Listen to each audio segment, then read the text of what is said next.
विश्वं दर्पण दृश्यमान नगरी तुल्यं निजान्तर्गतं पश्यन्नात्मनि माया बहिर्बोधभूतं यथा निद्रया या साक्षात् कुरुते प्रबोधसमये स्वात्मानमेवाद्वयं तस्मै श्रीगुरुमूर्तये नमः। इदं श्री दक्षिणामूर्तये।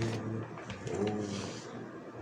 इस वीडियो में 206 श्लोक हो गए थे ना, है ना। 207 श्लोक 207 योग वासिष्ठ सार क्या है? समस्तमेव ब्रह्मेति भाविते ब्रह्म वै पुमान पीते अमृते अमृतमया को नाम ना भवेदिति। आत्मा और ब्रह्म के एकत्व के ज्ञान से जब सर्वात्म भाव को प्राप्त हो जाता है, प्राप्त होता है, तो सब ब्रह्म ही है ऐसा अनुभव होकर कृतकृत्य हो जाता है, आत्मानुभूति होकर तृप्त हो जाता है। इसीलिए मुंडकोपनिषद के 3 अध्याय में आया है क्या? ब्रह्मवेदि ब्रह्मैव भवति। फिर तैत्रीय श्रुति, तैत्रीय उपनिषद भी बोलती है क्या? आनंदम ब्रह्मणो विद्वान ना विभेति कुतश्चन। ब्रह्म को जानने वाला ब्रह्म हो जाता है और ब्रह्म के आनंद को जानने वाला विद्वान किसी से भयभीत नहीं होता। देखिए पंचदशी एक ग्रंथ है, उसमें आया है। पंचदशी एक ग्रंथ में क्या आया? वेदांता नाम शेषाणाम आदि मध्यवसानता ब्रह्मात्मन्नेव तात्पर्यम इति श्रवणम भवेत। पंचदशी 7:101। सभी उपनिषदों का आदि मध्य अंत विचार करने पर आत्मा ही ब्रह्म है, ये जो इनका तात्पर्य निश्चय है, इसको श्रवण कहते हैं। ठीक है, श्रवण की परिभाषा है। क्या श्रवण की परिभाषा है? मतलब सारी उपनिषदों का आदि मध्य अंत विचार करने पर आत्मा ही ब्रह्म है, ऐसा जो तात्पर्य निश्चय है उसको बोलते हैं श्रवण। वेदांत में कान के छेद में, पर्दे में आवाज टकराने का नाम वेदांत में श्रवण नहीं है। जो लोग पंचदशी, विचार सागर, चंद्रोदय, विचार सागर पढ़ते हैं, उनको ये तो पता होगा कि जैसे घड़े का दृष्टा घड़े से न्यारा होता है, वैसे ही इन 3 देह, स्थूल, सूक्ष्म और कारण को जानने वाला देह से पृथक होता है। इसी नियम से ये भी होना चाहिए कि ब्रह्म को जानने वाला ब्रह्म से अलग होता है। लेकिन यहाँ श्रुति ये नियम यहाँ नहीं लागू। क्यों? यहाँ श्रुति इस नियम को काट रही है। कैसे? परछिन्न वस्तु के ज्ञान का नियम दूसरा है तथा अपरछिन्न वस्तु के ज्ञान का नियम दूसरा होता है। ब्रह्मवेद ब्रह्मैव भवति। ब्रह्म अपरछिन्न वस्तु को जाना है, क्या है? अपरछिन्न वस्तु को जानना, और ब्रह्म ही हो गया। यहाँ पर जाना कुछ हुआ कुछ, अरे भाई जानते ही जानने वाला बदल गया। ब्रह्म को जाना और तुरंत ही जीव ब्रह्म हो गया। कैसे? ज्ञान में बदलने का सामर्थ्य नहीं है। सामने घड़ी है, इस घड़ी को घड़ी जानना, ना तो घड़ी को बदलना है और ना घड़ी हो जाना है, ना नहीं। यहाँ ना ज्ञाता बदलता है ना ज्ञेय। ठीक है, बीच में से अज्ञान मर जाता है, मिट जाता है, बस यही नियम है। समझे? देखो, इसलिए ब्रह्म को जाना तो ब्रह्म को जाना तो ना ब्रह्म बदला और ना हम स्वयं बदले। दोनों ज्यों के त्यों, तो परंतु जानते ही दोनों एक हो गए। इसका क्या अर्थ है? यानी दोनों एक ही थे, तभी तो एक हो गए, है नहीं। मुझ में और ब्रह्म के बीच केवल क्या था? मुझ में और ब्रह्म के बीच में क्या था? अज्ञान था। वो अज्ञान अब ज्ञान से मिट गया। ज्ञान से जो अंतर आ गया था वो झूठा है, तथा ज्ञान से भी जो भासता है वो भी झूठा ही होता है। इसी प्रकार आत्मा और ब्रह्म का अलगाव सच्चा नहीं बल्कि झूठा है। जैसे ही आत्मा को ब्रह्म जाना, ये अलगाव मिट गया। लेकिन ये भी सच्चा नहीं है। वस्तुतः तो भैया ये अलगाव है ही नहीं, अलगाव भ्रम के कारण मालूम पड़ रहा है। तो मात्र एक अखंड ब्रह्म है, यही ब्रह्म ज्ञान है। ब्रह्मवेद ब्रह्मैव भवति। पहले ज्ञान और ज्ञान में जो विषय है इनका विवेक करो। अर्थात यदि विवेक वैराग्य नहीं होगा तो शुद्ध ज्ञान का स्वरूप आप नहीं समझ सकोगे। हमारे और ब्रह्म के बीच में न कोई मल है, न विक्षेप है, न शरीर, न मन, न बुद्धि, न ही इंद्रियां हैं और न ही कोई वासना है। यदि बीच में वासना होती तो उपासना से दूर हो जाती है, यदि दुष्चरित्र होता तो धर्म से दूर हो जाता, यदि बीच में विक्षेप होता तो योग से ब्रह्मत्व सिद्ध हो जाता। लेकिन वेदांत कहता है कि हमारे और ब्रह्म के बीच में सिवाय अज्ञान के और कुछ भी नहीं है, इसलिए केवल ज्ञान चाहिए। हमारे और ब्रह्म के बीच में जहाँ अज्ञान है वहाँ ब्रह्म तत्पदार्थ हो जाता है और अहम त्वम पदार्थ हो जाता है। ठीक है, जब अज्ञान मिट जाता है तब तत्पदार्थ और त्वम पदार्थ और उनके अर्थ का भेद बिल्कुल मिट जाता है। तब क्या होता है, तत् माने तुम और तुम माने तत् हो जाता है। ठीक है, समझ में आया वेदांत। इसके बाद 208 योग वासिष्ठ सार, क्या है श्लोक, भव्यो असि चेतद्दे तस्मात् सर्वमाप्नोषि निश्चयात् नो चेद बहुअपि संप्रोक्तम त्वयि भास्मनि धूयते। ठीक है, यदि वास्तव में तुमको श्रवण मनन निधिध्यासन द्वारा ब्रह्मात्मक बोध हो गया तो सर्वात्म भाव जागृत हो गया तो ठीक है, नहीं तो ये सभी साधन हवन की सामग्री की तरह अग्नि में भस्मीभूत हो जाएंगे। श्वेताश्वतर उपनिषद के 3 अध्याय का 8वां मंत्र क्या है, तमेव विदित्वाति मृत्युमेति, मतलब उसको जानकर ही मृत्यु का अतिक्रमण कर जाता है। फिर ऋते ज्ञानान्न मुक्ति, ज्ञान के बिना मुक्ति नहीं होती।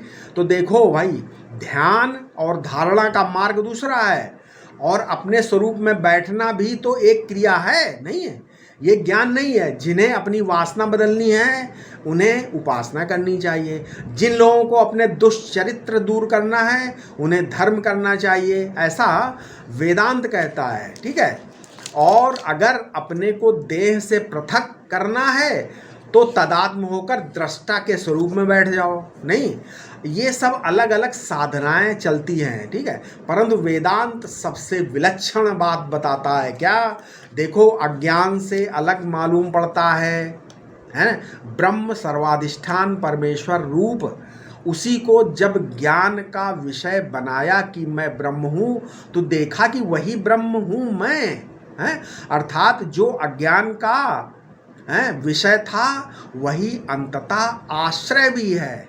मतलब विषय और आश्रय की एकता हो गई, इसलिए अज्ञान के आश्रय विषय की एकता के ज्ञान से अज्ञान नष्ट हो जाता है और ज्ञान स्वरूप जो ब्रह्म है वो तो पहले से ही है। शुक्ल यजुर्वेद संहिता अध्याय 34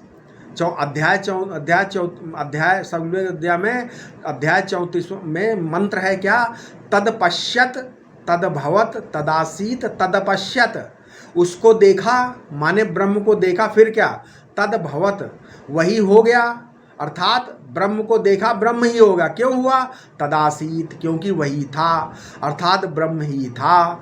भ्रम से अलग मान रहा था, इसलिए साक्षात्कार होने पर भ्रम टूट गया। महात्माओं ने भी रिसर्च की कि कर्म से परे क्या है, आकृति से परे क्या, नाम से परे क्या, तो उन्होंने पाया कि भाई ये तो ऐसी चीज है जो आग से नहीं जलती, शस्त्र से नहीं कटती, वायु से सुखा नहीं सकता, पानी से गीली नहीं होती, उसी से मैं उत्पन्न हुआ और उसी से तुम भी उत्पन्न हुए, सब कुछ उत्पन्न हुआ, ये सृष्टि उत्पन्न हुई। ये तो आकाश है ना, क्या आकाश, स्पेस, ये स्पेस का भी आधार है। ठीक है, देखो ब्रह्मज्ञान और मोक्ष के बीच में कोई कार्यांतर नहीं है। ब्रह्मज्ञान के द्वारा अविद्या की निवृत्ति और मोक्ष अर्थात अविद्या निवृत्ति से उपलक्षित अपना आत्मा ही मोक्ष स्वरूप है। इसके आगे 209 श्लोक योग वासिष्ठ सार, क्या, अपि विज्ञात तत्वेन तथा अभ्ययस्य मिदम सदा ना नाम मात्रात कतक फलम्बु प्रसादकम।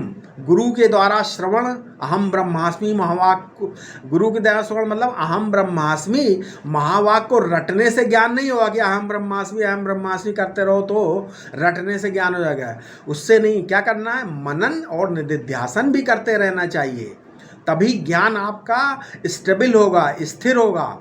जैसे केवल जो कतक फल है ना, बोलने से कतक फल बोल दोगे तो उससे बोलने से पानी स्वच्छ नहीं होगा। जब तक उस फल को पानी में नहीं डालोगे तब तक जल स्वच्छ नहीं होगा। अच्छा ठीक है। पूज्य स्वामी अखंडानंद जी ने एक बार बताया था कि एक महात्मा अपने शिष्यों के साथ बैठकर प्रवचन कर रहे थे, तभी वहाँ पर एक वृद्ध बुढ़िया आ गई, बुढ़िया आई और उसने महात्मा जी को मतलब जो है गालियाँ देने लगी। तो शिष्यों ने कहा महाराज ये आपको गाली दे रही है। तो महाराज बोले अरे हमारे नाम वाले तो बहुत सारे लोग और किसी को दे रही होगी। फिर वो महात्मा के बिल्कुल समीप पहुंच गई बुढ़िया, गाली देने लगी और बोली मैं तुम्ही को दे रही हूँ गालियाँ। तो शिष्यों ने कहा महाराज अब तो गुस्ताखी कर रही है। महात्मा ने कहा इसकी पहुँच केवल अन्नमय कोश तक ही है, ठीक है, वो अन्नमय कोश को गाली दे रही है और मैं अन्नमय कोश नहीं हूँ, तो मैं तो साक्षी दृष्टा हूँ। ये सारा द्वैत मनोदृश्य है, मनोदृश्यम इदम द्वैतम सर्वम मन इति प्रतिज्ञा। भगवान शंकराचार्य बोल रहे हैं ये सारा द्वैत मन है, ऐसी प्रतिज्ञा है, क्योंकि जब तक मन रहता है तभी तक द्वैत मालूम पड़ता है। जितनी बार आप सांस लेते हो, एक सांस दूसरी सांस की संधि होती है में जो अवकाश रहता है वो तो समाधि है, नहीं है। जितनी वृत्तियां आपके मन में उठती हैं उन दो वृत्तियों के बीच में जो अवकाश रहता है, तो अनंत वृत्तियां और इनके बीच में अनंत अवकाश और अनंत समाधियां होती रहती हैं, ठीक है। देखो तत्व ज्ञान के पूर्व तो ये चराचर सृष्टि मन है, लेकिन जब अधिष्ठान